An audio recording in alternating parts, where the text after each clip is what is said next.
For the mic, please, to get to you, because there are people on webcast who would like to. My name is Ihsan Ahmed and I work for Rabba Times. So my question is, you talked about minority rights in Pakistan, and under your government, minorities have been given more religious freedom. But it's also a fact that your party introduced a discriminatory law against the Ahmadi Muslims in Pakistan, which basically lets the government persecute the Ahmadis for identifying as Muslims. And they're jailed for identifying as Muslims or reading the Quran. So how does the PPP plan on fixing that legislation? Thank you. Great. I'd like to see that we've started with easy questions here. Pakistan has a lot to answer for in the way that we have treated, as a nation, our minorities. We can go into the past and we can keep talking about what people have done at various points in our history.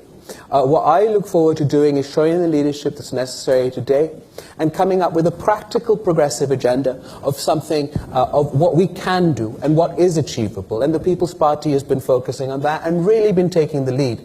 I look forward to working with other political parties to create an atmosphere of equality amongst all minority communities in Pakistan. It is a long road ahead, and it's not something that's going to be able to take place in one election cycle. But as we continue with the democratization and as we become competitive on these more soft power issues, where I notice when we pass legislation in Sindh, the Punjab government now comes under pressure to do the same.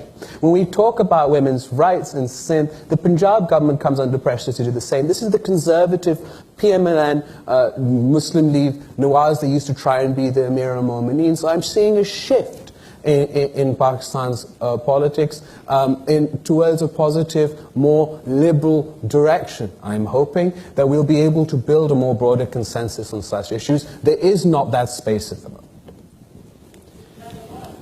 Sorry, let's sort of go around and we'll come. Wait for the mic, please. The gentleman right here. Well, let me give you an easy one. So.